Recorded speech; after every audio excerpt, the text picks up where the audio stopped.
إن أريد إلا الإصلاح ما استطعت وما توفيقي إلا بالله عليه توكلت وإليه أنيب۔ میں تو اصلاح کرنا چاہتا ہوں جہاں تک بھی میرا بس چلے، اور یہ جو کچھ میں کرنا چاہتا ہوں اس کا سارا انحصار اللہ کی توفیق پر ہے، اسی پر میں نے بھروسہ کیا اور ہر معاملے میں اسی کی طرف میں رجوع کرتا ہوں۔ السلام علیکم ورحمۃ اللہ وبرکاتہ۔ الحمد للہ نحمده ونستعینه ونستغفره ونؤمن به ونتوکل علیہ ونعوذ باللہ من شرور انفسنا ومن سیئات اعمالنا، من يهده الله فلا مضل له ومن يضلله فلا هادي له، ونشهد ان لا اله الا الله ونشهد ان محمدا عبده ورسوله، اما بعد فان خير الحديث كتاب الله وخير الهدي هدي محمد صلى الله عليه وسلم، وشر الامور محدثاتها وكل محدثة بدعة وكل بدعة ضلالة وكل ضلالة في النار۔ قال الله تبارك وتعالى في كلامه المجيد: اعوذ بالله السميع العليم من الشيطان الرجيم، بسم الله الرحمن الرحيم، يا أيها الذين آمنوا اتقوا الله حق تقاته ولا تموتن إلا وأنتم مسلمون۔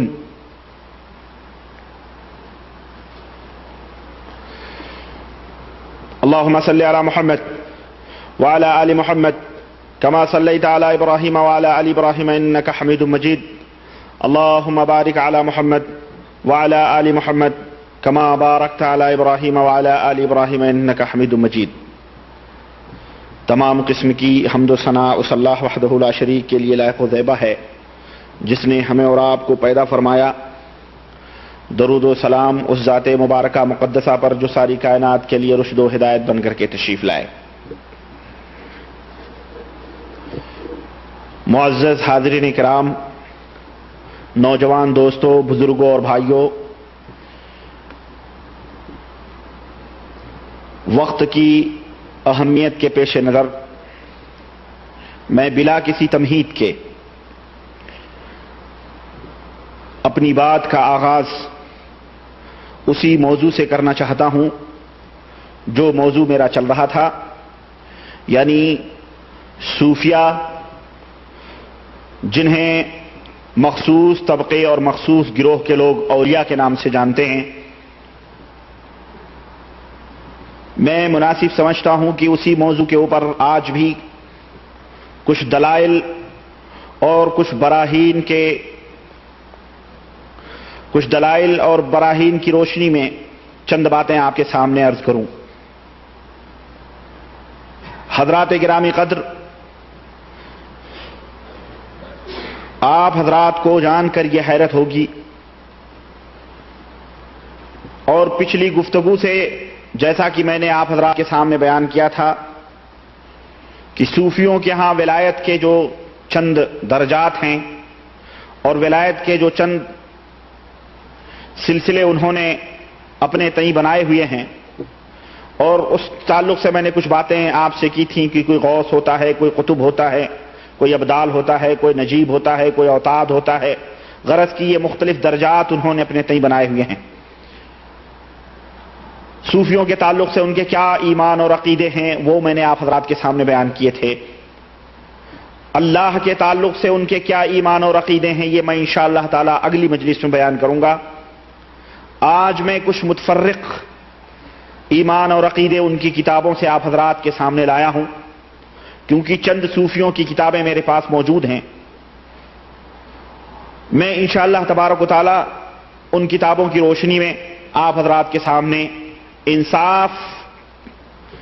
انصاف کے لیے میں ان باتوں کو آپ حضرات کے سامنے رکھوں گا کہ آپ انصاف کریں، قرآن و سنت کی کسوٹی کے اوپر ان باتوں کو تولیں اور اپنے ایمان سے یہ پوچھیں، اپنے دل سے یہ پوچھیں کہ یہ لوگ جنہیں دنیا ولایت کے آسمان کے اوپر فائز سمجھتی ہے، یہ لوگ جنہیں دنیا مشکل کشا اور حاجت روا اور پوری دنیا کے اندر تصرف اور عرش و کرسی ان کی نظروں کے سامنے سمجھتی ہے، ان لوگوں کے ایمان اور عقیدے کتنے گھٹیا اور کتنے ذلیل اور کس قدر گستاخانہ انداز میں اور کتنے گستاخ اور کتنے نبی کریم صلی اللہ علیہ وسلم، صحابہ اور شریعت اسلامیہ کے یہ دریدہ دہن اور گستاخ لوگ تھے۔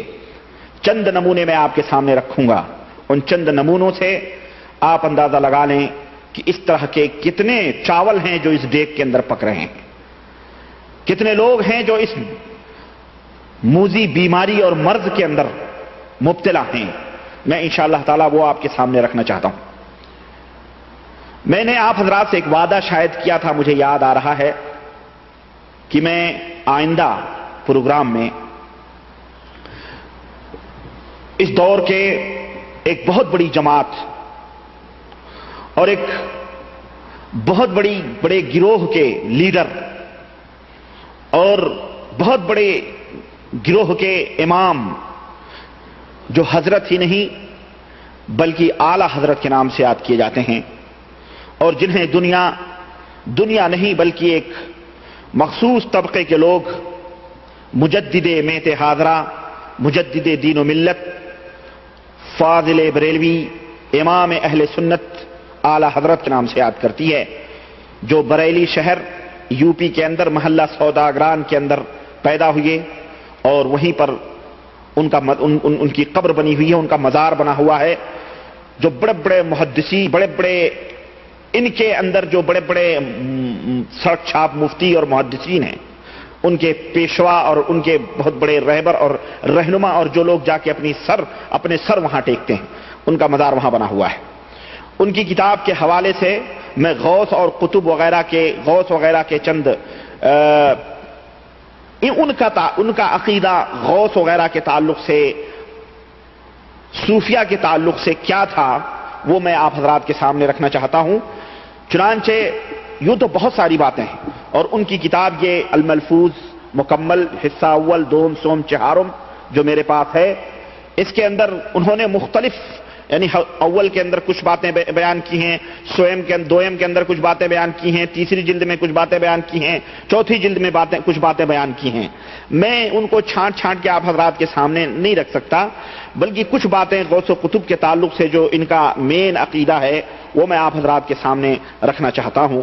چنانچہ ان سے پوچھا گیا، اس سے ضمناً ایک بات، ایک بدعقیدگی کا ایک نمونہ میں امام احمد رضا، جو تقریباً جیسا کہ ان کا دعویٰ ہے ہمارے ایک استاذ کی کتاب ہے، جو حضرت مولانا بدر الدین رضوی گورکھپوری اور مصطفی کے نام سے ہمارے استاد تھے، یہ انہوں نے امام احمد رضا کی شان میں ایک کتاب لکھی ہے، ان کے تعلق سے میں بتاؤں گا کتنا بڑا مقام ان کا تھا۔ بہرحال اس کو چھوڑیں، یعنی ان سے سوال کیا گیا، احمد رضا خان صاحب سے ان سے پوچھا گیا کہ حضرت اس شعر کا کیا مطلب ہے، اس شعر کا کیا مطلب۔ اس سے پہلے ان سے ایک سوال ہوا، چلیں ملفوظات حصہ اول کے صفحہ 119 کے اندر یہ بات نقل کرتے ہیں، اور یہ قادری مشن نزد 9 محلہ مسجد بریلی یو پی کی طباعت ہے۔ یہ کہتے ہیں کہ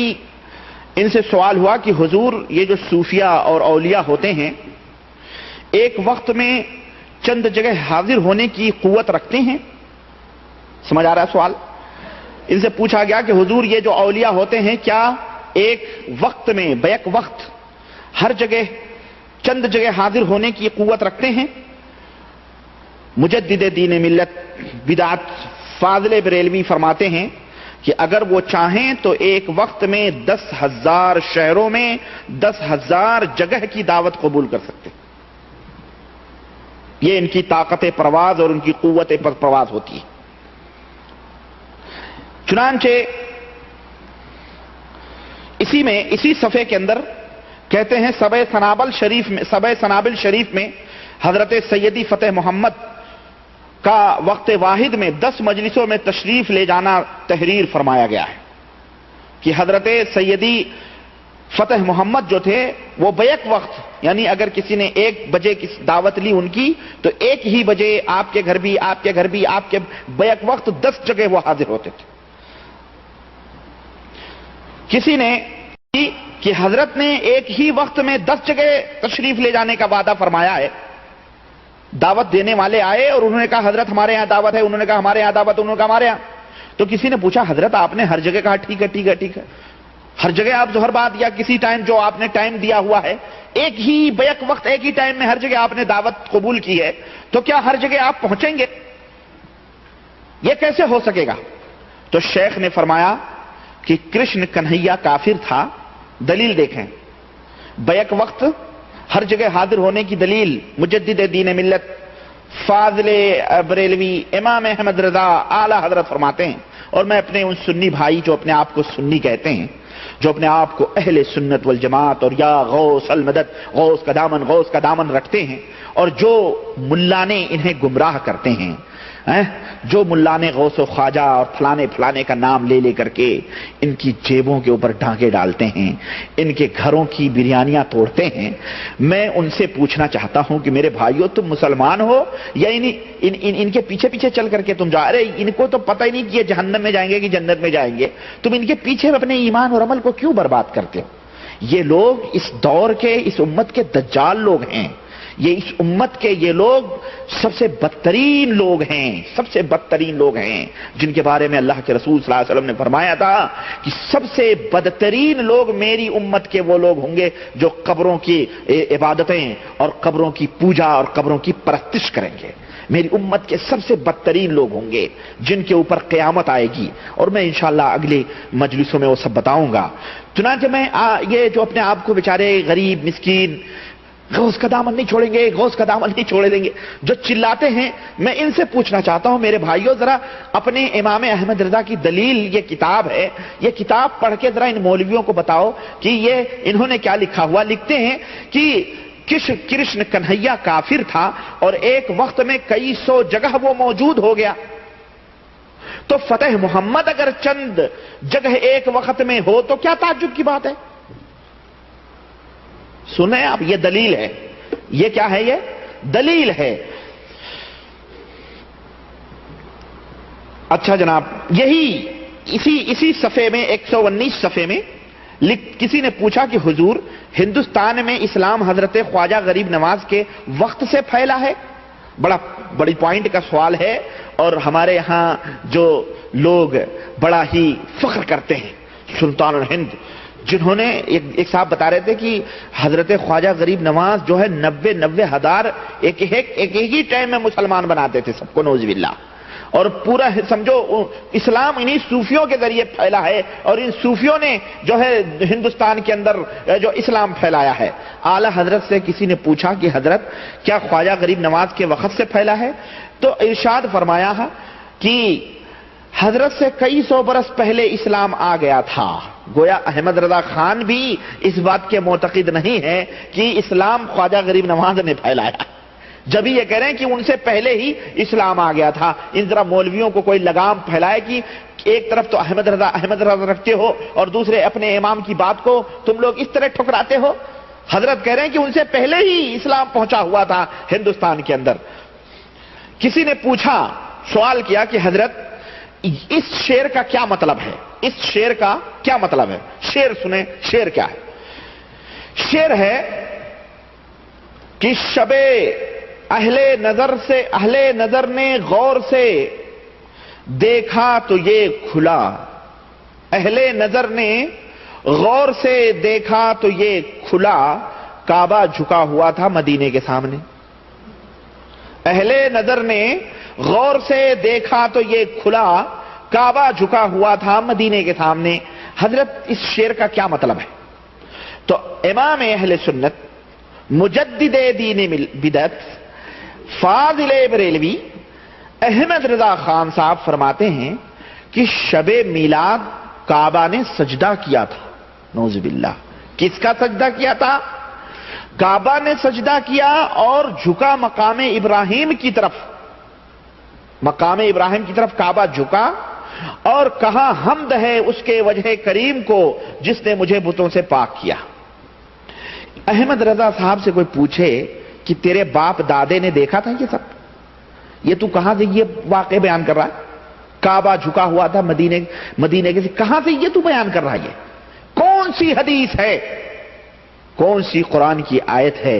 اور یہ تو جلتے ہیں بیچارے، چنانچہ بطور تانا اپنی تقریروں میں بیان کرتے ہیں کیا کہ تم بہت سارے وہابیوں کو دیکھو گے، کوئی بھی بات ہو تو کہتے ہیں دکھاؤ قرآن شریف، دکھاؤ حدیث شریف، یعنی گویا کہ آپ قرآن اور حدیث کی دلیلیں مانگیں تو آپ سب سے بڑے حقیر اور ذلیل، یعنی اپنے آپ کو یہ سمجھتے ہیں کہ یہ بہت بڑے علامات الدہر، یعنی ان کے عقیدے کے مقابلے میں اگر آپ نے قرآن و حدیث طلب کیا تو آپ جو ہے ذلیل ہیں، آپ کم ترین ہیں۔ یہ امت کو یہ مولوی ہیں، یہ مولوی ہیں، یہ سلف جو صحابہ اکرام رضوان اللہ علیہم اجمعین کے طور طریقے سے امت کو بدگمان کر رہے ہیں۔ اللہ کے نبی جناب محمد رسول اللہ صلی اللہ علیہ وسلم نے فرمایا کہ ترکت فیکم امرین لن تضلوا ما تمسکتم بہما، دو چیزیں چھوڑ کے جا رہا ہوں، جب تک تم ان دونوں چیزوں کو پکڑے رہو گے ہرگز گمراہ نہیں ہو سکتے ہو، کتاب اللہ اور سنتی، ایک اللہ کی کتاب اور دوسری میری سنت ہے۔ یہ امت کے منکرین حدیث، نبی کی محبت کا دعویٰ کر کے نبی کی سنتوں سے لوگوں کو دور کرنے والے لوگ، اور اپنے خانہ ساز دھرم اور مذہب کی ترویج اور اس کی نشر و اشاعت کرنے والے لوگ، اور لوگوں کو اپنے بنائے ہوئے دین کی طرف بلانے والے لوگ اپنے آپ کو اہل سنت کہلاتے ہیں۔ حیا کو آواز دو، شرم کو آواز دو، بے غیرتی اور بے حیائی کی اس سے بدترین مثال اور دنیا میں کہیں نہیں مل سکتی ہے۔ حقیقت بتا رہا ہوں آپ سے، اللہ کی قسم بتا رہا ہوں۔ سوچیں آپ، سوال ہوا صفحہ 120 کے اندر کہ غوث ہر زمانے میں ہوتا ہے۔ کسی نے سوال کیا، حضور غوث ہر زمانے میں ہوتا ہے؟ ارشاد ہوا کہ بغیر غوث کے زمین و آسمان قائم ہی نہیں رہ سکتے، بغیر غوث کے۔ دیکھ رہے ہیں آپ، یہ کون سا دھرم ہے، یہ کون سا دین ہے؟ ہمیں بتاؤ ذرا، ان کو سمجھائے، یہ ہمیں ذرا سمجھائیں۔ اللہ کے نبی جناب محمد رسول اللہ صلی اللہ علیہ وسلم کی کون سی حدیث ہے، قرآن کریم کی کون سی آیتیں ہیں؟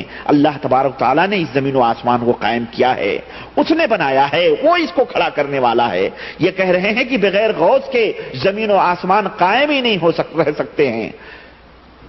سوال ہوا کہ حضرت دیکھیں غوث کا مقام یہ ہے، جو میں بتا رہا تھا آپ کو پچھلے پروگرام میں، جو میں نے آپ کے سامنے بیان کیا تھا کہ غوث کا مرتبہ یہ ہوتا ہے کہ وہ اللہ اور اللہ کے سامنے ہمیشہ بیٹھا رہتا ہے، اور اس کے نیچے جو قطب کا درجہ آتا ہے، جب وہ غوث مر جاتا ہے تو قطب اس کے اوپر ایک بات میری سمجھ میں نہیں آتی۔ ایک طرف تو یہ کہتے ہیں کہ غوث مر جاتا ہے تو اس جگہ پہ قطب آ جاتا ہے، دوسری طرف یہ کہتے ہیں کہ کوئی بزرگان دین مرتا ہی نہیں ہے، جتنے بزرگان دین ہیں یہ مرتے ہی نہیں ہیں، یہ ہمیشہ زندہ رہتے ہیں۔ یہ تضاد کیوں ہے ان کی باتوں میں، یہ کیوں ٹکراؤ ہے ان کی باتوں میں؟ اس لیے کہ ان کا دھرم، ان کا مذہب جھوٹا ہے، اور یہ کتابیں کوئی میری نہیں ہیں، یہ انہی کے دھرم کی لکھی ہوئی، اور ان کے دھرم میں کوئی ایرو گیرو جمن سبراتی بکراتی نے نہیں لکھی ہے، بلکہ یہ اپنا پیشوا، رہنما، امام، قائد اور القاب دیکھیں تو اللہ کی پناہ، اللہ کے نبی صلی اللہ علیہ وسلم تو حضرت محمد رسول اللہ صلی اللہ علیہ وسلم ہیں، اور یہ ہیں اعلی حضرت۔ یہ کیا ہیں؟ سب سے بڑے حضرت یہ ہیں۔ کسی نے، ان کے مرید نے سوال کیا کہ حضرت غوث کو مراقبے سے حالات منکشف ہوتے ہیں، مراقبہ سمجھتے ہیں کس کو کہتے ہیں؟ میں نے بتایا ہے کہ مراقبہ کہتے ہیں کہ آپ دونوں گھٹنوں کے درمیان میں اپنا سر ڈال کر بیٹھ جائیں اور آپ کے اوپر انوار و تجلیات، یہ صوفیوں کے طریقے میں بتا رہا ہوں، کہ بارش ہونے لگے، اور یہ سمجھیں کہ بس اب یہ اللہ تعالیٰ پردے اٹھا رہا ہے اور میں عرش کو دیکھ رہا ہوں۔ مراقبے کے ذریعے سے پوچھا کہ کیا مراقبے کے ذریعے سے غوث کو علم حاصل ہوتا ہے، سب چیزیں معلوم ہوتی ہیں؟ ارشاد ہوا نہیں، مراقبہ کیا ہے؟ مراقبہ تو غیرو چھوٹے لوگ کرتے ہیں، مراقبہ اگر کوئی کر کے علم حاصل کیا تو کیا کیا؟ کہا نہیں، بلکہ انہیں ہر حال یوں ہی مثل آئینہ پیش نظر رہتا ہے، ہر حالت، دنیا کی ہر چیز، نظام عالم پورا مثل آئینہ کے ان کے سامنے ہوتا ہے۔ اس کے بعد ارشاد فرمایا کہ ہر غوث کے دو وزیر ہوتے ہیں، غوث کا لقب عبداللہ ہوتا ہے، وزیر دست راست اور عبدالرب، اور وزیر دست چپ عبد الملک اس صورت میں وزیر دستے چپ وزیر دستے راست سے اعلیٰ ہوتا ہے، یعنی دائیں بائیں جو وزیر ہوتے ہیں داہنے والا بڑے بائیں والے سے اعلیٰ ہوتا ہے۔ اچھا جناب،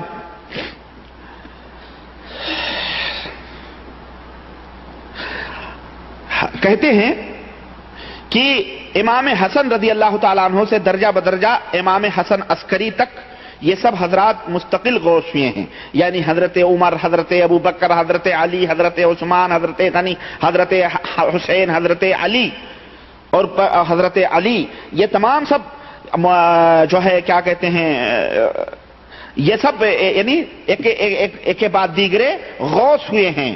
پھر حضرت امام حسن سے درجہ بدرجہ امام حسن عسکری تک یہ سب حضرات مستقل غوث ہوئے ہیں، اور امام حسن عسکری کے بعد حضور غوث اعظم تک جتنے حضرات ہوئے سب ان کے نائب ہوئے، یعنی حضرت حسن سے اور حضرت غوث پاک کے بیچ میں، غوث اعظم کے بیچ میں جو لوگ ہوئے وہ سب حضرت حسن کے نائب ہوئے۔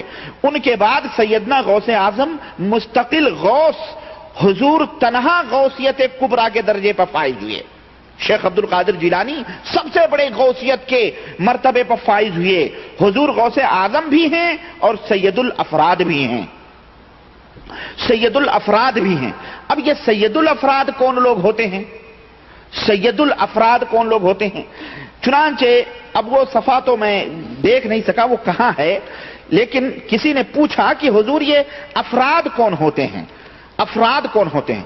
تو کہتے ہیں کہ یہ جو افراد ہوتے ہیں یہ انسانوں میں سے ہوتے ہیں جو مر جاتے ہیں، لیکن ان کے اندر اتنی طاقت و قوت ہوتی ہے کہ وہ جہاں کہیں جائیں، جس کی مدد کرنا چاہیں سب کی مدد کرتے ہیں اور ہر جگہ وہ پہنچتے ہیں۔ یہ کچھ مخصوص لوگ ہوتے ہیں اولیاء اللہ ہمیں، جو دوڑتے پھرتے رہتے ہیں پوری دنیا کے اندر۔ وہ میں نے پچھلے تقریر میں نے بتایا آپ کو کہ جو لوگ نجبہ ہوتے ہیں، اوتاد ہوتے ہیں، یہ لوگ دنیا میں حلقے وائز مثلا جیسے پہلے ایک وزیر اعظم ہوتا ہے، پھر جو ہے ایک مکھ منتری ہوتا ہے، پھر اس کے بعد منتری ہوتے ہیں، یعنی ایک کیا ہوتے ہیں منسٹر کو، ایک جو ہوتا ہے وزیر اعظم ہوتا ہے، اس کے بعد ہر اسٹیٹ کے منسٹر ہوتے ہیں، اور اس کے بعد میں پھر کیا ہوتے ہیں ایم پی ہوتے ہیں، پھر کیا ہوتے ہیں وہ دوسرا کیا ہوتا ہے ایم ایل اے ہوتے ہیں، اس کے بعد کونسلر ہوتے ہیں، اس کے بعد دوسرے، اس طرح سے پورا ملک کا ڈھانچہ چلتا ہے۔ اسی طرح اللہ تعالیٰ نے بھی اپنا یہ ملک چلانے کے لیے وزیر اعظم کسی کو بنایا ہوا ہے، تو کوئی ایم ایل اے ہے، تو کوئی ایم پی ہے، تو کوئی کونسلر ہے، تو کوئی گورنر ہے، تو کوئی کچھ ہے، کوئی اس طرح سے اللہ تعالیٰ سب کو بانٹے ہوئے ہے، اور سب لوگ اپنے اپنے حلقوں میں تصرف کر رہے ہوتے ہیں۔ چنانچہ کہتے ہیں کہ حضور غوث اعظم کے بعد اب کوئی غوث نہیں آئے گا، جتنے افراد ہوں گے سب کے سب سید الافراد کہلائیں گے، یہ سب حضور غوث اعظم کے نائب کہلاتے ہیں۔ پھر امام مہدی کو غوثیت کبریٰ عطا ہوگی۔ پوچھا گیا حضور افراد کون لوگ ہیں؟ دیکھیں میں کہہ رہا تھا کہ پتہ نہیں کون سے صفحے میں لکھا ہوا، لیکن الحمدللہ مجھے یہی نظر آ گیا، صفحہ 121 کے اندر کسی سوال کے بعد میں کسی نے پوچھا یہ حضور افراد کون ہوتے ہیں؟ کہتے ہیں کہ افراد جو ہیں یہ اجلے اولیاء کرام سے ہوتے ہیں۔ ولایت کے درجات میں غوثیت کے بعد فردیت کا درجہ آتا ہے، یعنی یہ وہی۔ چنانچہ واقعہ بیان کر رہے ہیں کہ ایک صاحب بہت بڑے ولی اللہ تھے، کسی نے پوچھا کہ حضرت خضر علیہ السلام زندہ ہیں؟ ایک بہت بڑے ولی اللہ تھے، ان سے کسی نے پوچھا کہ حضرت خضر علیہ السلام زندہ ہیں؟ فرمایا ابھی مجھ سے ملاقات ہوئی تھی۔ فرماتے تھے کہ میں نے جنگل میں ٹیلے پر ایک نور دیکھا ہے، جب میں قریب گیا تو معلوم ہوا کہ وہ کمبل کا نور ہے۔ ایک صاحب اسے اوڑھے سو رہے ہیں، میں نے پاؤں پکڑ کر ہلایا اور جگا کر کہا اٹھو مشغول خدا ہو، اٹھو مشغول بخدا ہو۔ کہا آپ اپنے کام میں مشغول رہیں، مجھے میری حالت پر رہنے دیجئے۔ میں نے کہا کہ میں مشہور کیے دیتا ہوں کہ یہ ولی اللہ ہے۔ وہ کمبل اوڑھ کے پڑا تھا، ان کا ٹانگ پکڑ کے کہا اٹھو، تو اللہ کے ذکر میں مشغول ہو، تو کہا تم اپنا کام کرو، ہمیں کمبل اوڑھ کے لیٹے رہنے دو بھائی۔ تو حضرت خضر نے کہا کہ میں مشہور کر دوں گا کہ تم ولی اللہ ہو۔ تو ولی اللہ نے کہا کہ میں مشہور کر دوں گا کہ یہ حضرت خضر ہیں۔ اللہ اکبر، دیکھ رہے ہیں آپ؟ کہنے لگے میں نے کہا کہ میرے لیے دعا کرو۔ تو آپ کہنے لگے کہ دعا تو آپ ہی کا حق ہے. میں نے کہا تمہیں دعا کرنی ہوگی. اس نے کہا وفر اللہ حظک منہ، اللہ تعالیٰ اپنی ذات میں آپ کا نصیبہ زائد کرے. اور کہا کہ میں اگر غائب ہو جاؤں تو ملامت نہ کیجئے گا. اور فوری طور پر وہیں سے نظر سے دھواں ہو گئے، غائب ہو گئے. علاء الدین کے چراغ کی طرح رگڑو تو جن نکلے، اور تھوڑی دیر کے بعد حکم دو تو وہ جن غائب. تو یہ ہیں وہ ولی اللہ غائب ہو گئے. حالانکہ کسی ولی کی طاقت نہ تھی. خضر نے کہا کہ حالانکہ کسی ولی کی طاقت نہ تھی کہ میری نگاہوں سے وہ غائب ہو جائے، لیکن وہ خضر علیہ السلام سے بھی اعلیٰ مقام کا حامل تھا. وہ کہتے ہیں کہ وہاں سے آگے بڑھا اور اسی طرح کا ایک نور میں نے دیکھا کہ نگاہ کو خیرہ کر رہا تھا، یعنی چکا چوند کر رہا تھا. قریب گیا تو دیکھا کہ ٹیلے پر ایک عورت کمبل اوڑھے سو رہی ہے. صحرا میں ٹیلے پر پہاڑ کے ایک عورت سو رہی ہے. وہ اس کے کمبل کا نور ہے، اس کا نور نہیں، اس کے کمبل کا نور ہے. جناب میں نے پاؤں ہلا کر ہوشیار کرنا چاہا تو غیب سے آواز آئی، اے خضر احتیاط کیجئے. بھائی تم غیر محرم کو چھونے جا رہے ہو، احتیاط کرو. اس بی بی نے آنکھ کھولی اور کہا حضرت نہ رکے یہاں تک کہ روکے گئے، یعنی تم نہ رکے یہاں تک کہ تمہیں روکا گیا. میں نے کہا اٹھ اللہ کی بارگاہ میں مشغول ہو. کہا حضرت آپ اپنے کام میں مشغول رہیں، مجھے اپنی حالت پر رہنے دیں. میں نے کہا تو میں مشہور کیے دیتا ہوں کہ تو ولی اللہ. میں مشہور، تو اس نے کہا میں مشہور کر دوں گی کہ یہ حضرت خضر ہیں. دیکھ رہے ہیں آپ علم غیب کے مکاشفے کس طرح سے ہو رہے ہیں. وہ عورت ٹیلے پہ کمبل اوڑھ کے پتہ نہیں کیا کر رہی تھی، حضرت خضر کہہ رہے ہیں میں مشہور کر دوں تو ولی اللہ. حضرت خضر کو معلوم، چلو بہرحال ٹھیک ہے، یہ ہو سکتا ہے بھائی اللہ کے نیک بندے تھے، صالح تھے. اور بعض مفسرین نے یہ بھی فرمایا ہے کہ حضرت خضر جو ہے وہ نبی بھی تھے. لیکن یہ جو خضر ہے نا، یہ خضر کے بارے میں تو میں نہیں کچھ فیصلہ کر سکتا کہ وہ خضر جو تھے جو حضرت موسیٰ علیہ السلام کے زمانے میں، ان کا تو انتقال ہو گیا. یہ کون سا خضر تھا، کون سا شیطان تھا، اللہ ہی بہتر جانے. سمجھ رہے ہیں جس کا واقعہ یہ لوگ بیان کرتے ہیں. چنانچہ وہ کہہ رہی ہے کہ تم خضر ہو. اب اس عورت کو کیسے معلوم ہوا کہ یہ خضر ہے؟ دیکھ رہے ہیں آپ کس طرح سے یہ سب ایک دوسرے کو جانتے پہچانتے ہیں.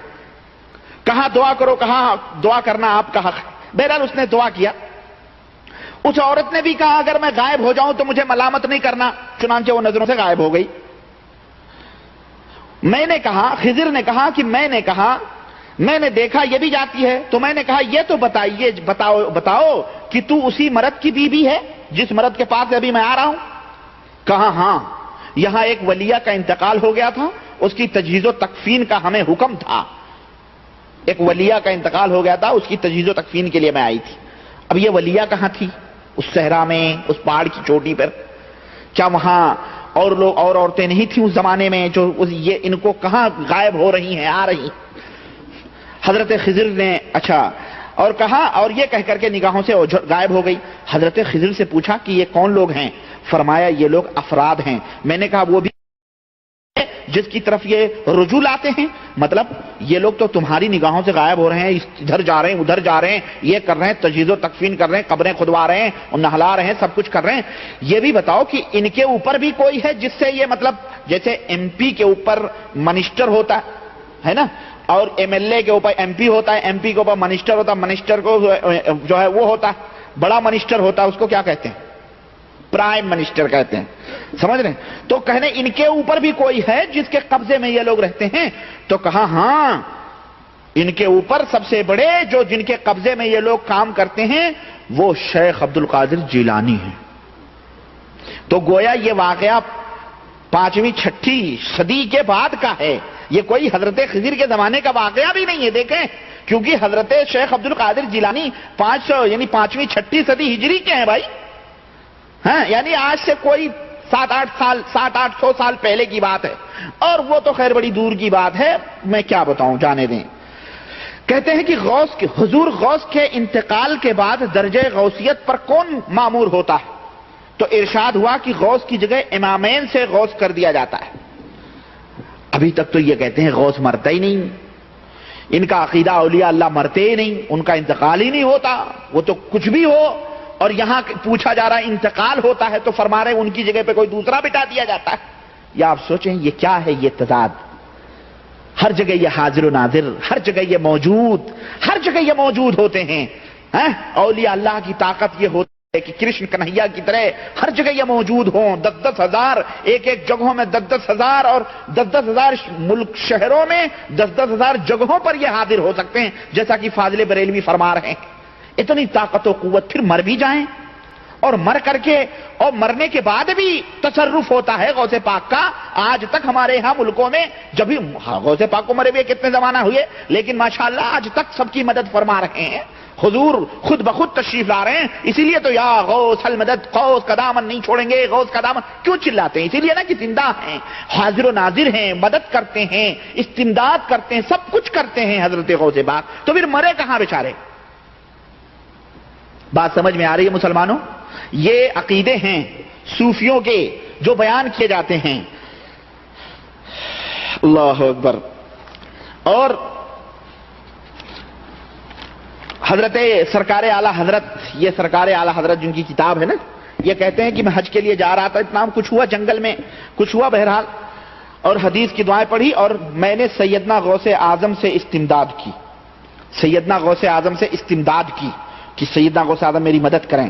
اچانک میرے سامنے حضرت شاہ غلام جیلانی سجادہ نشین سرکار بانسا شریف کو کی اولاد امجاد حضور سیدنا غوث اعظم میں سے تھے، بمبئی سے ہمارا ان کا ساتھ ہو گیا تھا، سامنے تشریف لے آئے۔ اوہو، یعنی غوث پاک تو غوث پاک ہیں، ان کی امجاد یعنی دادے پردادے پردادے پردادے پوتے پڑ پوتے لکڑ پوتے چکڑ پوتے کی یہ طاقت ہے جناب، کہ ادھر دل میں خیال آیا غوث پاک کا کہ ہماری مدد کرو، اور ادھر اپنے پوتے پڑ پوتے لکڑ پوتے چکڑ پوتے حاضر ہو گئے سامنے، سمجھ رہے ہیں؟ اور میرے عزیز، میرے دوست، کہاں کہاں تک یہ زخم دل آپ حضرات کو میں دکھاؤں، یہ دل چکنا چور ہو چکے ہیں، یہ سینے۔ اور دیکھیں آپ اولیاء کرام، یہ صوفیوں کی بات یہ سنیں، آپ کہتے ہیں کہ ایک بار حضرت سیدی اسماعیل حضرمی اجلے اولیاء کرام میں سے ہیں، ایک قبرستان سے گزرے، ایک محدث جو محب الدین تبری ہیں وہ ان کے ہمراہ تھے۔ سیدی اسماعیل نے ان سے فرمایا اتؤمن بکلام الموتى، کہ آپ تو بہت بڑے محدث ہیں بھائی، کیا آپ اس بات کے اوپر ایمان لاتے ہیں کہ مردے زندوں سے بات کرتے ہیں؟ کیا آپ کا ایمان ہے اس کے اوپر؟ عرض کی ہاں۔ فرمایا یہ قبر والا مجھ سے کہہ رہا ہے، یہ جو قبر والا ہے مجھ سے کہہ رہا ہے انا من حشب الجنہ، میں جنتی بھرتی میں سے ہوں۔ آگے چلے، وہاں 40 قبریں تھیں، آپ بہت دیر تک روتے رہے یہاں تک کہ دھوپ چڑھ گئی، اس کے بعد آپ ہنسے اور فرمایا تو بھی انہی میں سے ہے، تو بھی انہی میں سے ہے۔ لوگوں نے یہ کیفیت دیکھ کر عرض کی کہ حضور یہ کیا راز ہے، ہماری سمجھ میں تو کچھ نہیں آیا۔ فرمایا ان قبروں پر عذاب ہو رہا تھا، ان قبروں پر کیا ہو رہا تھا؟ عذاب ہو رہا تھا، جسے دیکھ کر میں روتا رہا، اور حضرت عزت میں نے ان کی شفاعت کی، مولا تعالیٰ نے میری شفاعت قبول فرمائی اور ان سے عذاب اٹھا لیا۔ ایک قبر گوشے میں تھی جس کی طرف میرا خیال نہ گیا تھا، ایک قبر کہیں گوشے میں تھی، میرا خیال اس طرف نہیں گیا تھا۔ اس قبر میں سے آواز آئی یا سیدی انا منہم انا فلانۃ المغنیہ، اے میرے آقا میں بھی تو انہی میں سے ہوں، میں فلانی ڈومنی ہوں، میں فلانی گلوکارہ ہوں۔ ڈومنی کہتے ہیں نا گلوکار، رنڈی طوائفیں جو گاتی ہیں لکھنؤ بریلی کے سرائے میں، ہاں میں فلانی ڈومنی ہوں، میں بھی تو انہی میں۔ مجھے اس کے کہنے پر ہنسی آ گئی، میں نے کہا انت منہم، تو بھی انہی میں سے ہے۔ چنانچہ اس پر سے بھی عذاب اٹھا لیا گیا۔ تو یہ حضرات سراپا رحمت ہیں، کہتے ہیں یہ بزرگان دین سراپا رحمت ہیں، جس طرف گزر ہو رحمت ساتھ ساتھ ہوتی ہے، سب کی بخشش ہوتی جاتی ہے۔ ایسے بزرگوں کو میری رائے ہے، جو یہ سجادہ نشین بنے بیٹھے نا، آج بھی ہیں نا ان کے اولیاء کرام، بھائی غوث تو موجود ہیں، کہتے ہیں بغیر غوث کے تو جناب عالی دنیا نہیں قائم رہتی ہے۔ ایسے لوگوں کو پھانسو، کہاں سے؟ ان کی درگاہوں میں سے، جو درگاہوں میں بیٹھنے والے ولی اللہ ہیں، بقیہ آپ لوگ تھوڑی ہیں ولی اللہ۔ جو ان کے عقیدے، ان کے طور طریقے، ان کے سلسلے، ان کے مذہب، ان کے فکر جو قبر پرست ہیں، قبروں کی عبادتیں کرتے ہیں، وہی لوگ اولیاء اللہ ہو سکتے ہیں۔ تو ان کے طور طریقوں سے جو متفق ہے ولی اللہ ہے، ایسے لوگوں کو پھانسو، پکڑو، اغوا کرو ان کو، اور ان کو اغوا کر کے رسیوں میں باندھ کے ہندوستان، پاکستان، بنگلہ دیش جتنی بھی قبریں ہیں سب قبرستانوں میں انہیں لے جاؤ، گھماؤ ان کو تاکہ سب کے گناہ معاف ہو جائیں, سب جنتی ہو جائیں. بھائی فائدہ تو کچھ ہونا چاہیے نا ولی اللہ کا, ورنہ ولی اللہ کا کیا فائدہ؟ ارے ولی اللہ کا کیا فائدہ؟ حضرت احمد رضا خان صاحب کہتے ہیں کہ حضور جو تھے, حضور صلی اللہ علیہ وسلم ہر مومن کے گھر میں موجود ہوتے. میرے پاس احمد رضا کی قرآن ترجمہ کیا ہوا کنز الایمان رکھا ہوا, نہیں ضرورت نہیں, وہ معروف چیز ہے, یہ مسئلہ معروف ہے کہ حضور صلی اللہ علیہ وسلم ہر گھر میں موجود ہوتے ہیں, ہر گھر میں موجود ہوتے ہیں. اور بریلویوں کا ہمارے یہ عقیدہ بھی ہے, ہمارے جو اہل سنت والجماعت بیچارے بنتے ہیں کہ حضور حاضر و ناظر ہیں. اور حاضر و ناظر تو کہنا بڑی توہین کی بات ہے. حاضر تو وہ ہو جو غائب ہوتا ہو, وہ تو کبھی غائب ہی نہیں رہتے ہیں, ہمیشہ حاضر ہوتے ہیں. تو ان کا وجود گویا ہر جگہ موجود ہے, ہر جگہ موجود ہے. ان نااہلوں سے, ان غیرت و حیا کو بیچنے والوں سے اور ان بددیانتوں سے پوچھو کہ حضور حاضر و ناظر ہیں, حضور موجود ہیں, مومنوں کے گھروں میں موجود ہیں, تو ذرا ان سے پوچھو کہ حضور جنگ جمل میں کہاں تھے؟ حضور جنگ جمل میں کہاں تھے کہ آپ کی اہلیہ محترمہ زوجہ ام المومنین, آپ کی زوجہ مطہرہ حضرت عثمان غنی کا قصاص لینے کے لیے حضرت علی کے مقابلے میں فوج لے کے جا رہی ہیں. وہ نبی جس کے حیا اور شرم کا عالم یہ تھا, حیا اور شرم کا عالم یہ تھا کہ مومنوں کی عورتیں اگر نماز پڑھ کے نبی کے مسجد میں نکلتی تھیں تو آپ کی نظر پڑی کہ عورت اور مرد مل کے چل رہے ہیں, تو اس نبی نے کہا اے عورتوں مردوں سے الگ ہو کر کے نکلو, مردوں سے الگ ہو کر کے چلو, میں تمہیں مل کے دیکھنا نہیں چاہتا, مل کے چلنا نہیں دیکھنا چاہتا. صحابہ فرماتے ہیں عورتیں کہنے لگی کہ ہم اس طرح سے دیواروں سے چپک کے چلنے لگے کہ ہمارے کپڑے لکڑیوں میں پھنسنے لگے. کون عورتیں جن کے تقدس, جن کی عظمت کی کوئی مثال نہیں ہے, جو خیر القرون کی عورتیں تھیں, جو نبی کے پیچھے نماز پڑھ کے نکلتی تھی, ان کا یہ حال تھا. اور حضور کی زوجہ محترمہ جو ہے فوج لے کر کے علی رضی اللہ عنہ کے مقابلے میں لڑائی کے لیے نکلی ہیں, حضور موجود تھے. اور حضور کے زوجہ محترمہ کی جو ہے کیا کہتے ہیں ظالموں نے, سبائیوں نے توہین بھی کی, یہ کہ آپ کی اونٹنی کے پیر کاٹ دیے, اور پھر کتنے مسلمان قتل ہوئے, کتنے مسلمانوں کی خوریدیاں ہوئیں. کچھ بددیانت یعنی شیعوں, رافضیوں, خارجیوں نے یہاں تک بھی کہا اور یہ بھی کہا کہ ہمیں بھی جتنے بھی مال غنیمت جو جمع ہوا ہے عائشہ کا فوج سے جو چھینا گیا ہے, اس میں حصے لگائے جائیں, اور ہمیں بھی یہ عورتیں جو پکڑی گئی ہیں ان میں حصے لگائے جائیں. تو حضرت علی نے کہا ظالموں, کون ام المومنین کو اپنے حصے میں, اپنی ماں کو اپنے حصے میں لوگے؟ یہاں تک نوبت پہنچی تھی لڑائی کی. حضور موجود تھے تو کیوں نہیں حضرت علی کو سمجھا دیا, اپنی بیوی کو سمجھا دیا کہ کہاں جا رہی ہو ان سب چکروں میں پڑنے, گھر میں بیٹھو. حضور کہاں تھے؟ جنگ صفین ہوئی, لاکھوں مسلمان قتل کر دیے گئے, دونوں طرف کے مسلمان مارے گئے, حضور کہاں تھے؟ ان کا نواسا, ان کے داماد حضرت عثمان غنی مسجد نبوی کے بغل ہی میں 40 دن تک بھوکے پیاسے تڑپتے رہے, سینے پر چڑھ کر کے ظالم بلوائیوں نے گردن کاٹی اور جو ہے آپ کو شہید کیا, آپ کے لاش مبارک کی توہین کی, آپ کے بطن مبارک کے اوپر لاتوں اور مکوں سے انہوں نے ان کی ہڈیاں اور پسلیاں حضرت عثمان غنی کی توڑی. حضور موجود تھے, حاضر و ناظر تھے, تو کہاں تھے؟ سوال ہے مسلمانوں کی نہیں ہے یہ. آج یہ کیا فاسق و فاجر, شراب, بے نمازی, مشرک, کتے شاہ, پتنگ شاہ, جھنڈی شاہ, بلی شاہ, تازیے شاہ کے اوپر سجدے کرنے والا, جس کا گھر فسق و فجور سے خالی نہیں, یہ کہتا ہے حضور ہماری مجلسوں میں آتے ہیں, حضور ہماری مدد کرتے ہیں. جس کو پیشاب کر کے دھلنے کی بھی تمیز نہیں ہے, ہگنے موتنے کا بھی ڈھنگ نہیں ہے, جو اپنے طور اور طریقے پر جو ہے وہ کرتا ہے, اور یہ کہتا حضور ہمارے گھروں میں موجود ہیں, حضور ہر جگہ حاضر و نادر ہیں. اس سے بڑھ کر کے نبی کی توہین کرنے والا اور کون ہو سکتا ہے؟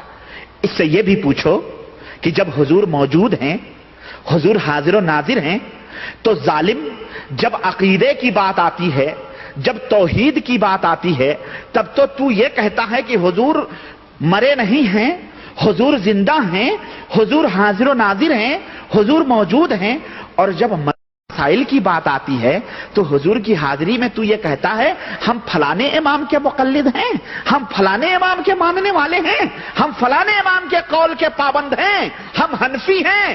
ظالم، تو جب عقیدے کی بات آتی ہے تو یہ کہتا ہے کہ محمد زندہ ہے، نعوذ باللہ، ہر جگہ حاضر و ناظر ہیں، اور جب عمل کی بات آتی ہے تو نبی کی نبوت کا، ان کی رسالت کا، ان کی امامت کبریٰ کا انکار کر کے ایک امتی کو تو اپنا امام بناتا ہے۔ تجھ سے بڑھ کر کے بد کردار اور بد تینت اور کون ہو سکتا ہے؟ مسلمانوں، ہے حقیقت کی نہیں ہے؟ پوچھو ذرا، ہے حقیقت کی نہیں ہے؟ اگر نہیں حقیقت ہے تو میرا گریبان حاضر ہے، پکڑو، مجھ سے پوچھو اور مجھے جواب دو اس بات کا۔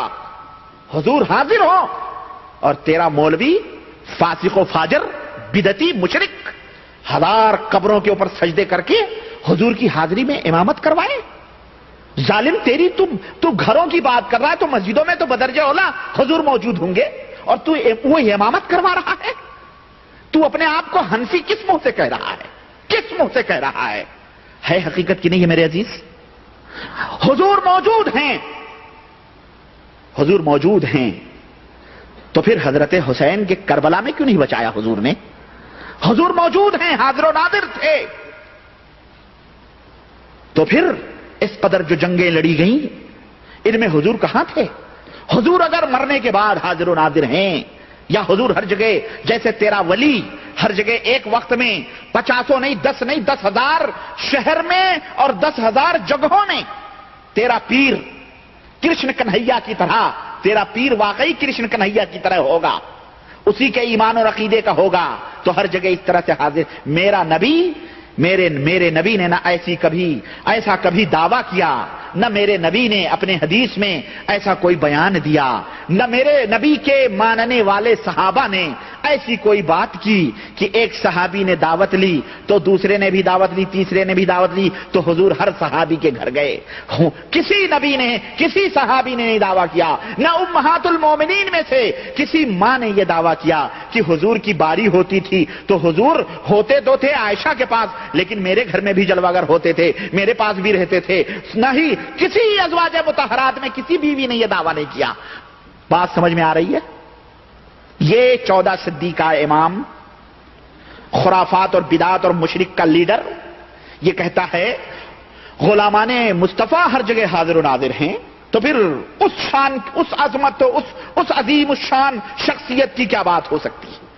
آپ دیکھیں مسلمانوں، آج حضور گھر گھر میں موجود ہیں، سب کی بہو بیٹیاں ذلیل ہو رہی ہیں، سب کے قتل ہو رہے ہیں، مسجدوں کے اندر فائرنگ ہو رہی ہے، ہندو کافر مسلمانوں کو قتل کر رہا ہے، مسلمانوں کو مار رہا ہے، حضور حاضر و ناظر ہیں، حضور موجود ہیں اور سب کچھ تماشا دیکھ رہے ہیں، پھر حضور کے موجود ہونے کا فائدہ کیا ہے؟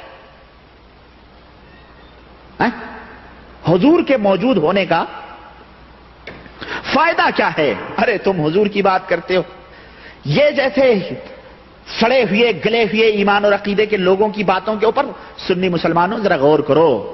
خوب تم نعرے لگاتے ہو، خواجہ کا دامن نہیں چھوڑیں گے، غوث کا دامن نہیں چھوڑیں گے، مولوی نقطے چھوڑتا ہے تو تم اس کے اوپر 10 فٹ کی بلندی پہ اچھلتے ہو اور سبحان اللہ، الحمدللہ، واہ واہ واہ واہ اور نعرے مارتے ہو۔ مفکر اسلام، شیخ الاسلام، یہ منہ اور مسور کی دال، یہ ذلیل گھوڑے شاہ، پتنگ شاہ، کتے شاہ، جس کا پیر، جس کا ولی، یہ اس مقام کے اوپر تم نے بٹھا ہوا۔ مسلمانوں غیرت کرو، غیرت کرو، حیا اور شرم کو آواز دو۔ کہاں مر گئی تمہاری غیرتیں؟ اور سنو، اور میں کیا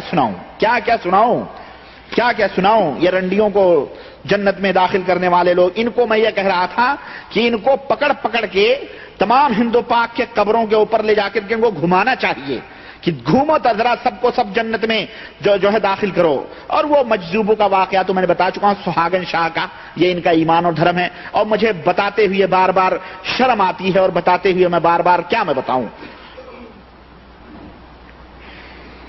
چھوڑیں، ایک کتاب اور میں آپ کو بتاؤں، یہ فتاوی افریقیہ ہے۔ کون سی کتاب ہے یہ؟ فتاوی افریقیہ، مجدد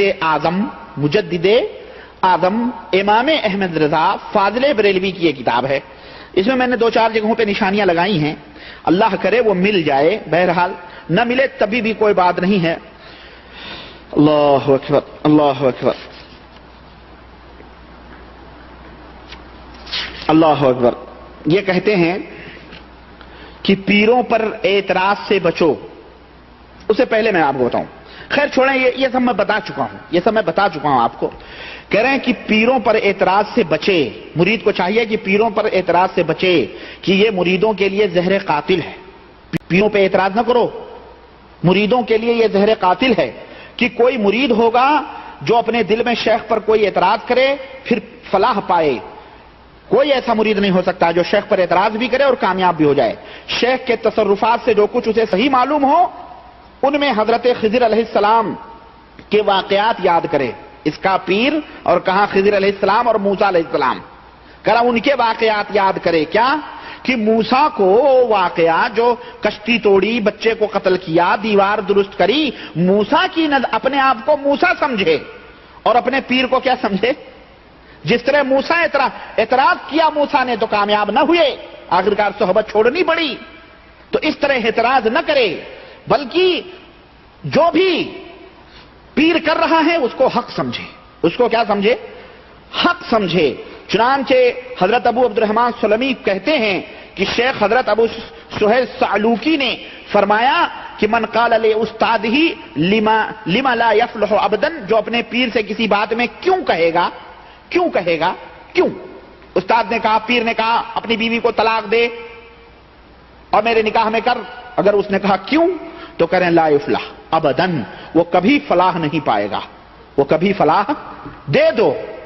پیر نے کہا اپنی بھینس لا کے میرے دروازے باندھ دو، ہے نا، مردے کی طرح اس کے حکم کے اوپر عمل کرو۔ یہ دیکھیں آپ،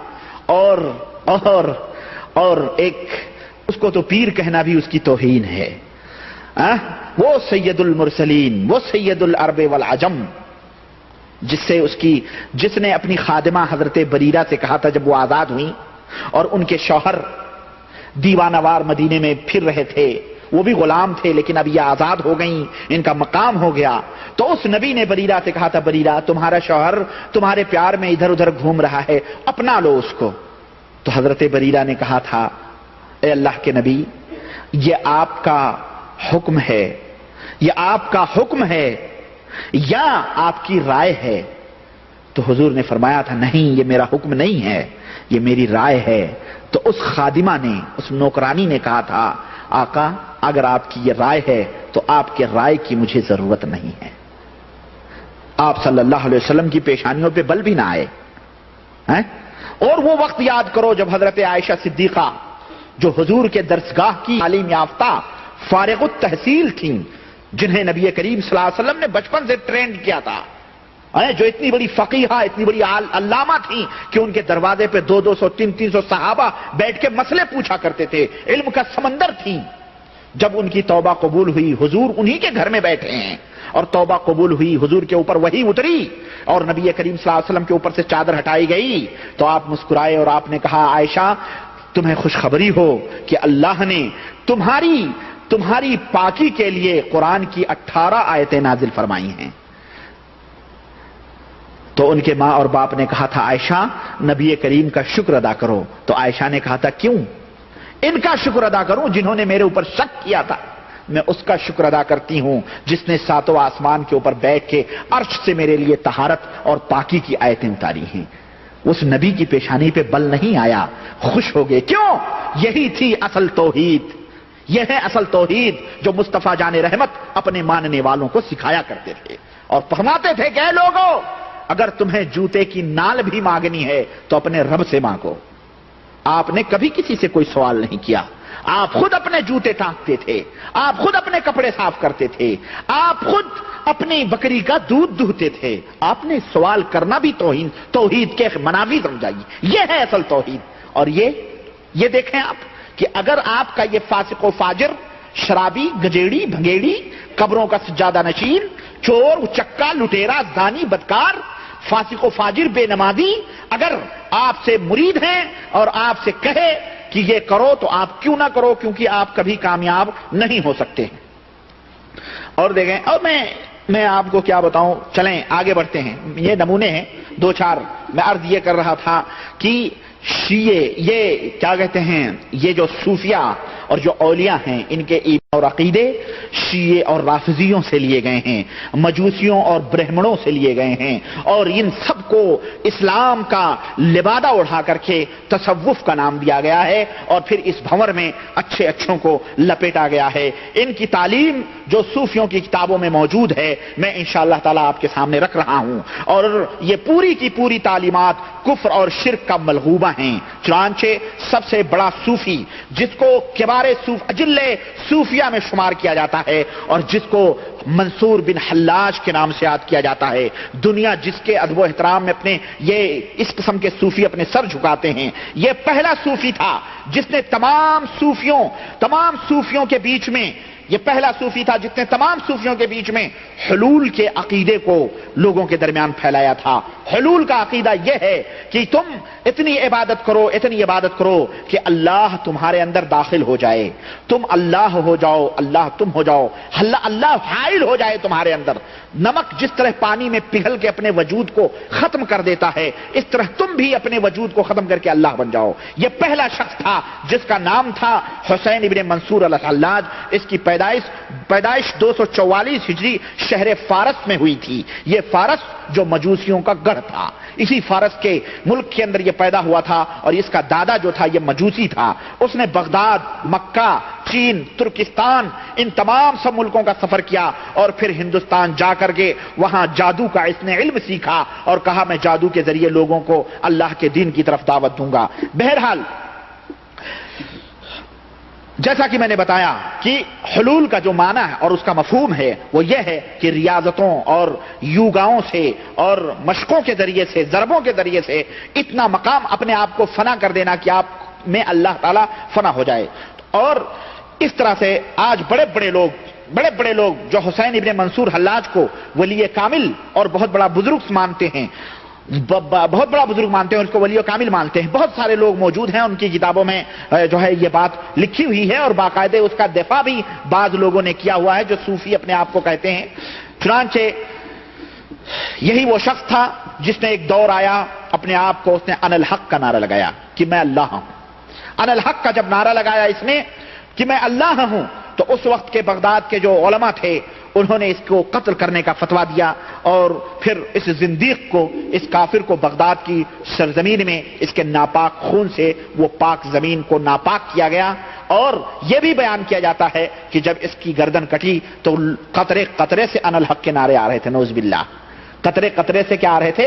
ان الحق کے نعرے آ رہے تھے. میرا خیال ہے وہ شیطان ان قطروں میں بیٹھ کے چلاتا رہا ہوگا تاکہ لوگ یہ سوچیں کہ یہ بہت بڑا ولی کامل تھا. کیوں؟ شیطان کا تو کام ہی ہے گمراہ کرنا، لوگوں کو گمراہ کرنے کے لیے اس نے یہ کیا ہوگا، اگر یہ واقعہ صحیح ہے تو، ورنہ یہ واقعہ صحیح نہیں ہے. اس نے حلول کا واقعہ، اس نے اسی طرح سے حج کے معنی اور مفہوم کو اس نے بدلا، اور یہ کہا کہ حج کرنا کوئی ضروری نہیں ہے، بلکہ اگر آپ حج کرنا چاہتے ہیں تو گھر ہی کے اندر کعبے جیسی ایک شکل بنا لیں اور 3 روزے رکھ لیں اور اسی گھر کا طواف کر لیں، اور پھر جو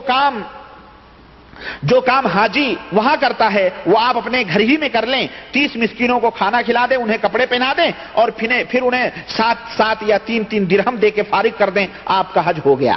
یہ تعلیم تھی منصور ابن حلاج کی. اسی طرح سے کہتا تھا یہ کہ 3 دن مسلسل روزے رکھے اور دن رات کچھ نہ کھائے نہ کچھ پیے، اور چوتھے دن ہندوبا کے چند پتوں سے افطاری کر لے تو اسے رمضان کے روزے سارے کے سارے معاف ہو جاتے ہیں، اسے رمضان کے روزے رکھنے کی ضرورت نہیں ہے. اسی طرح سے وہ کہتا تھا کہ جو ایک رات میں 2 رکعت نماز پڑھ لے اور شروع رات سے لے کر آخری رات تک تو نماز اس کے بعد معاف ہو جاتی ہے. اور اس کی یہ تعلیمات تھیں، اور اس کے علاوہ بھی بہت تعلیمات تھیں. چنانچہ آخرکار اس زندیق کو 1000 کوڑے مار کر بغداد کی سرزمین میں ہاتھ بھی دونوں کاٹے گئے، پیر بھی کاٹے گئے، پھر پھانسی چڑھا کر کے اس کو ختم کر دیا گیا. یہی صوفی حلاج تھا جس کا ایک نمونہ میں آپ کو بتا کے میں موجودہ دور کے کچھ بزرگوں کا پوسٹ مارٹم کرنا چاہتا ہوں. یہ تو مر گئے، ان کے بارے میں بیان کرنا کیا ہے. ہمارے ملکوں میں جو بیماریاں ہیں وہ اصل معنی رکھتی ہیں. صوفی حلاج کو کون جائے گا ڈھونڈنے کے لیے، اس کی خبر دیکھنے کے لیے؟ یہاں تو ہمارے یہاں جو مندریں بنی ہوئی ہیں، جو سومناتھ بنے ہوئے ہیں، ان کا پوسٹ مارٹم کرنا ضروری ہے نا. یہ صوفی اللہ کہاں مر گیا, کہاں ہوا, ابن عربی کون تھا. بہرحال ایک دو عقیدے میں اس کے بیان کروں. اس کا کہنا تھا کہ انا انت بلا شک فسبحانک سبحانی فتوحیدک توحیدی وعصیانک عصیانی نعوذ باللہ. وہ کہتا تھا کہ اے اللہ میں اور تو سب ایک ہی ہیں, میں اور تو بلا شک بغیر کسی شک کے, تیری پاکی میری پاکی ہے, تیری توحید میری توحید ہے, تیری نافرمانی میری نافرمانی. سمجھ میں آ رہی بات؟ یعنی یہ تو میں ہوں میں تو ہے. اسی طرح کہتا تھا کہ کفرت بدین اللہ والکفر واجب لدی وعند المسلمین قبیح انا الحق والحق للحق لا لا لا لیس ذاته فما ثم فرقو. بہرحال وہ کہتا تھا کہ میں نے دین کا انکار کر دیا ہے, جو دین اسلام ہے اس کا میں نے کفر کیا, اللہ کے دین کے ساتھ میں نے کفر کیا ہے, اور کفر انکار کرنا اس کا میرا واجب ہے. اس میرے نزدیک, اور میرے نزدیک اللہ کے اس دین کا انکار کرنا میرے اوپر واجب ہے, لیکن عند المسلمین قبیح, عام مسلمان کے نزدیک یہ چیز بری بات ہے, انکار نہیں کرنا چاہیے. میرے نزدیک ہے میں انکار کر دوں. اب ظاہر ہے وہ اللہ ہو گیا تو اس کو شریعت کی کیا ضرورت ہے, طریقت کی کیا ضرورت ہے, نماز کی کیا ضرورت ہے, کسی چیز کی اس کو ضرورت ہی نہیں. نماز ہو رہی ہے, لوگ روزے رکھ رہے ہیں, اس کو کوئی ضرورت نہیں. چنانچہ یہ احمد رضا خان صاحب نے حضرت سہاگن کا واقعہ, احمد آباد کا واقعہ بیان کیا نا. احمد آباد گجرات کے اندر وہ سہاگن شاہ کو کسی نے کہا کہ حضرت چلو نماز پڑھنے کے لیے, تو اس نے کیا کہا, اس نے کہا کہ قاضی وقت نے کہا چلو نماز پڑھنے کے لیے, تو وہ نماز پڑھنے کے لیے, اور اس کی, اور یہ حضرت کہہ رہے ہیں کہ میں تو اس کی قبر پہ ہی گیا ہوں اور باقاعدے میں نے وہاں زیارت کی ہے اور باقاعدے سب کچھ میں نے وہاں دیکھا ہے. چنانچہ حضرت سہاگن شاہ کے پاس جو ہے کیا کہتے ہیں, وہ گئے اور زنانہ لباس پہنے گئے تھے ہجڑوں کا, یعنی ساڑی, بلاؤز, میک اپ, کاجل, سرمے, چوڑیاں, کنگنے اور پائلیں, جھمکے, سب کچھ پہن کے وہ شہر میں گھومتے رہتے تھے. اذان ہوتی تھی, نماز کا وقت ہوتا تھا, لیکن کبھی نماز پڑھنے کے لیے نہیں جاتے تھے. تو جو ہے ان سے کہا گیا نماز پڑھنے کے لیے, تو یہ گئے, پیچھے سب کچھ اتار دیا اور مسجد میں گئے. تو جیسے اس نے کہا اللہ اکبر, تو اسے یہ آسمان کی طرف منہ اٹھا کے کہتا ہے, ارے یہ تو مجھے بیوہ کیے دیتے ہیں, میرے دولہے کو مار رہے ہیں یہ لوگ, یہ بیوہ کیے دیتے ہیں. اور فوراً وہاں سے نماز چھوڑ کے بھاگا یہ, اور فوری طور پر ان کے لباس کے اوپر, ان کے جسم کے اوپر وہی پھر زنانہ لباس آ گیا ہے. نہیں یہی تھے نا, اور یہی تھے کہ جن سے بڑے بڑے مفتی, بڑے بڑے مولوی اور قاضی شہر وغیرہ پہنچے تھے کہ حضرت یہ بے نمازی خبیث کہنے پہنچے تھے اور کہنے لگے حضرت آپ دعا کریں کہ بارش ہو جائے. ایسے ہی وہ سڑک چھاپ مفتی رہے ہوں گے بیچارے, ہے نا, تو دعا کریں کہ بارش ہو جائے. تو انہوں نے کہا میں کیا دعا کروں, کہیں حضور آپ دعا کریں. چنانچہ حضرت نے دعا کیا کی, چوڑیاں آسمان کی طرف لے گئے اور کہنے لگے کہ بارش اتارو ورنہ اپنا یہ سہاگ لے جاؤ. یہ سہاگن بنی ہوئی تھی کتی, ہجڑی کی اولاد, یہ ان کا پیر ہے. اور آج بھی احمد آباد کے اندر اس کا مزار موجود ہے, آج بھی احمد آباد کے اندر اس کا مزار موجود ہے. اور امام اعلی حضرت فاضل بریلوی لکھتے ہیں کہ میں خود گیا ہوں اور وہاں زیارت میں نے کی ہے, اور آج بھی وہاں کے رہنے والے مجاور بعین ہی وہی لباس کے اندر ہیں جن لباس میں وہ حضرت خواجہ تھے, یعنی وہ مخنث اور ہجڑا صاحب تھے, ہے نا. خواجہ مطلب ہجڑا ہی تو ہوتا ہے. آپ دیکھیں ڈکشنری کی کتاب فیروز اللغات میں خواجہ کے معنی ہجڑا بتایا ہوا ہے. اب وہ مختلف قوموں میں مختلف معنی ہیں بہرحال, لیکن ہمارے ہاں خواجہ ہجڑوں ہی کو کہا جاتا ہے.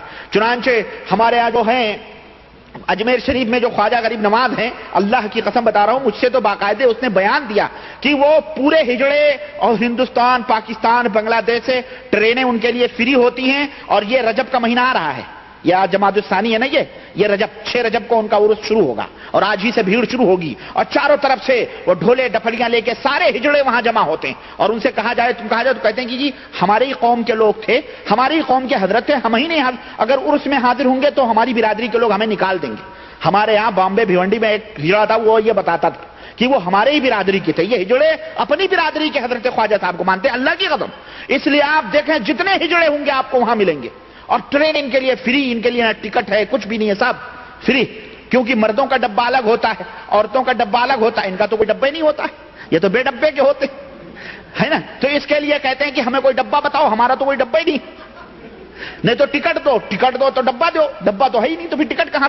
تو یہ سب معاف ہے ان کے لیے. تو باقاعدہ یہ ہجڑے جاتے ہیں اجمیر کے اندر اور پورا اجتماع ہوتا ہے. اور آج بھی اللہ کی قسم آج بھی جا کے دیکھو چاروں طرف سے ہجڑے ہندوستان سے پاکستان سے بنگلہ دیش سے اپنی اپنی ٹولیاں بنا کے جاتے ہیں اور یہ کہتے ہیں کہ خواجہ صاحب ہمارے ہی تھے, خواجہ تیری دیوانی, خواجہ پیا تیری دیوانی. خواجہ کو پیا کہتے ہیں اور یہ سب ان کی کیا ہیں, پیا کا اس کا کیا ہوتا ہے. تو یہی سہاگن شاہ رحمت اللہ علیہ تھے جو آج بھی وہاں کے لوگ احمد آباد کے اندر ان کی قبر کے اوپر جا کے دیکھو, گجرات کے اندر وہی لباس, چوڑی, کنگن اور جناب عالی سرمے اور وہی سب لباس میں بیٹھتے ہیں وہاں. اور نہ جانے کتنے کتنے لوگوں کے ایمان اور عمل اور عقیدے خراب کرتے ہوں گے, تو اللہ ہی جانے. اس کا تو خیر کوئی وہی نہیں ہے, یہ تو اندر کی بات ہے.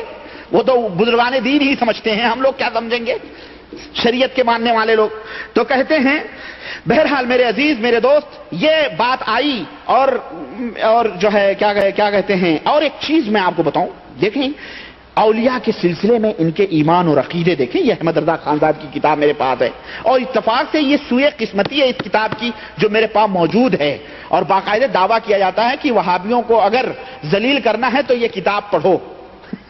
ہمارے استاد ہیں یہ مولانا بدر الدین قادری رضوی مصطفی گورکھپوری, مر گئے, ہمیں فارسی کی پہلی دوسری پڑھاتے تھے اور یہ بہت بڑا تمباکو خور آدمی تھا. یہ بہرحال جماعت سے نماز بھی نہیں پڑھتا تھا. یہ بہرحال بہت بڑے مولانا کے نام سے یاد کیا جاتا تھا.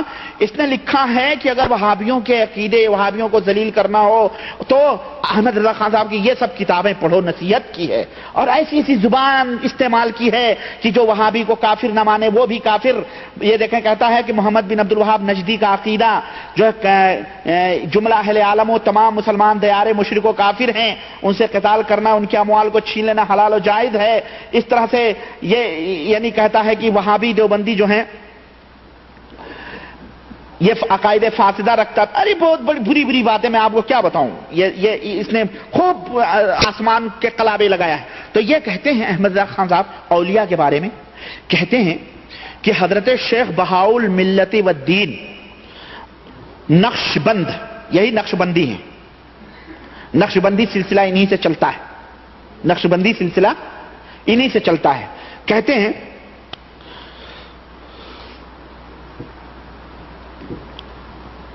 کہ حضرت شیخ بہاؤل ملت والدین نقش بند رحمت اللہ علیہ نے فرمایا کہ میں کہتا ہوں, سنو مرد کی تعریف ہو رہی ہے, میں کہتا ہوں مرد وہ نہیں جو تمام دنیا کو انگوٹھے کے ناخن کی طرح نہ دیکھے.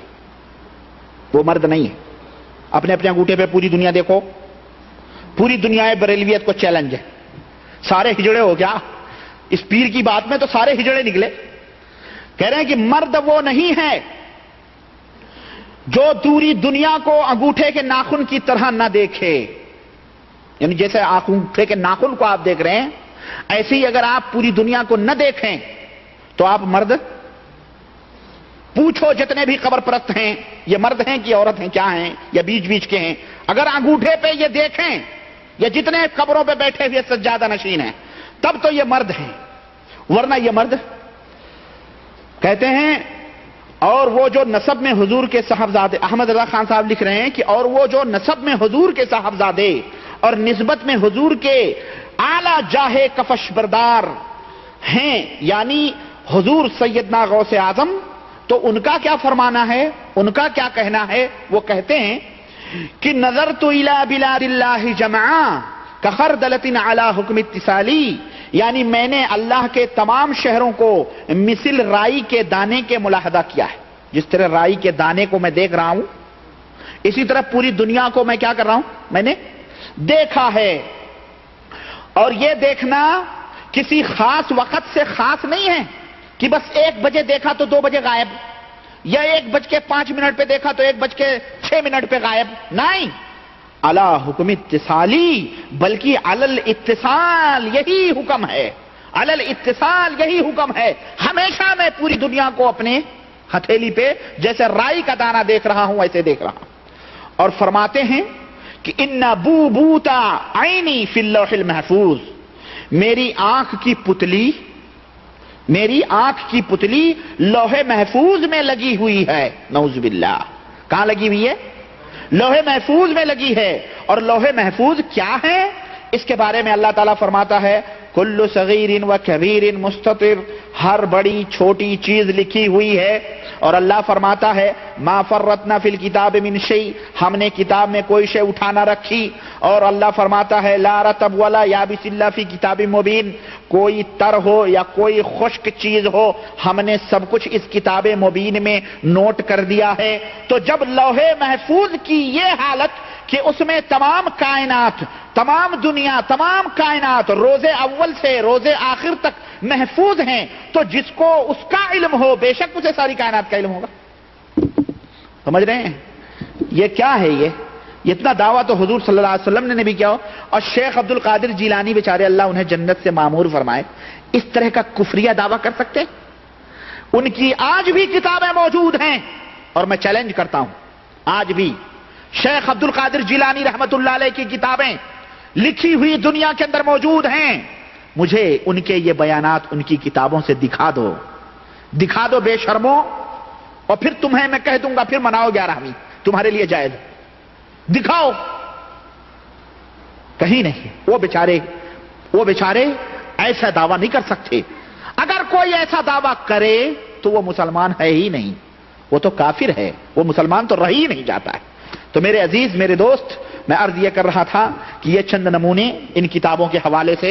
آئیے ذرا موجودہ دور کا میں آپ کے سامنے تھوڑا سا وضاحت کروں تاکہ اس دور کے لوگوں کا بھی آپ کو کچھ علم ہو جائے. اور میرا خیال ہے میں نے 9 بجے پروگرام شروع کیا تھا، 10 بج گئے. میرا خیال ہے پروگرام رہنے دیا جائے، سوال و جواب کی کچھ ہو جائے. بقیہ باتیں میں انشاءاللہ اگلے جو ہے مجلس میں کروں گا. کیا خیال ہے؟ یا مختصر سی بتا دوں؟